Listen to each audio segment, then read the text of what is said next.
আমি ইংলিশটা শিখতেছি গত 1 বছর ধরে। তো মোটামুটি আমি এখন ইংলিশ পারি। Hello everyone, welcome back to my another new video. So right now I'm going to remove some weeds from my grassland. Actually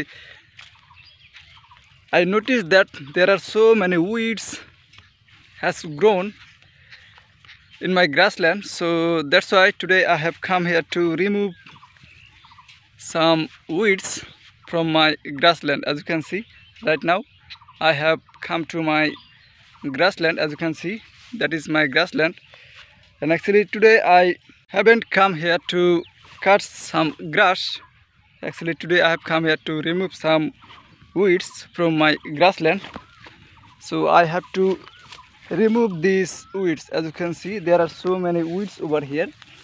আসলে weeds মানে হচ্ছে ঘাস। তো আমি আজকে দুপুরে এই মানে আগাছা উইডস মানে হচ্ছে আগাছা, আমি এই আগাছাগুলো কাটতে এসেছি। আজকে আমি ঘাস কাটবো না, এই আগাছাগুলো নিয়ে গিয়ে আমার ছাগলকে খাওয়াবো। তো এই জন্য এই দুপুরবেলা চলে আসলাম। তো এই যে দেখতে পাচ্ছেন, as you can see there are so many weeds over here, and right now I have to remove some weeds from my grassland, and I will remove these weeds with this tools. Actually this is a sickle. আমি এই কাস্তের মাধ্যমে বা কাস্তের দ্বারা আমি এই আগাছাগুলোকে কাটবো।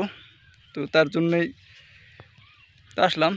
তো দ্যাটস ওয়াই, তো right now I'm recording this video for my practicing purpose, and I have decided that I have make a video. So that's why right now I'm recording myself and practicing my English, and I'm an English learner, all of you know that. So as you can see, and right now I will remove weeds from my grassland. So as you can see there are so many weeds over here. So actually I'm removing these weeds with this tool. As you can see, I'm removing this grass with these tools.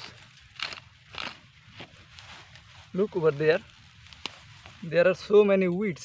Look, these are weeds. এগুলো হচ্ছে আগাছা। আমি এগুলো পরিষ্কার করতেছি। আসলে এগুলো পরিষ্কার না করলে আমার ঘাসগুলো খুব দুর্বল হয়ে পড়বে। ঘাসের যে শক্তি, খাবার শক্তি, সেগুলো এই আগাছাগুলোই খেয়ে নিতে পারে। ওই জন্যই আমি এগুলোকে পরিষ্কার করতে আসছি আজকে দুপুরে।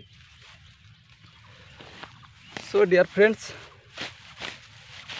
today I will give you a short suggestion about learning English, because this is a very competitive era, মানে প্রতিযোগিতার যুগ। এই প্রতিযোগিতার যুগে আপনি যদি টিকে থাকতে চান, নিজেকে ডিফারেন্টভাবে ক্রিয়েট করুন, নিজের মধ্যে ক্রিয়েটিভিটি ক্রিয়েট করুন, সৃজনশীলতা সৃষ্টি করুন। তো আমি এই সৃজনশীলতাটাকে নিজের মধ্যে আনার জন্য ইংলিশটাকে প্র্যাকটিস করি রেগুলারলি। তো আপনি যদি আমার মতো নিজের ভিতরে কোনো সৃজনশীলতা ফুটে তুলতে চান ইংলিশের মাধ্যমে, আপনি ইংলিশ শিখতে পারেন। আমি ইংলিশটা শিখতেছি গত 1 বছর ধরে। তো মোটামুটি আমি এখন ইংলিশ পারি। আপনি যদি ইংলিশ শিখতে চান অবশ্যই শুরু করতে পারেন। আমি যেহেতু কৃষক হিসেবে আমি ইংলিশে দক্ষ হতে পেরেছি, ফ্লুয়েন্ট হতে পেরেছি, আপনিও পারবেন, আশাবাদী আমি। তো নিয়মিত প্র্যাকটিস করুন এবং নিয়মিত চর্চা করুন, আপনিও সফল হবেন এই ইংলিশ জার্নিতে। Thank you, bye by.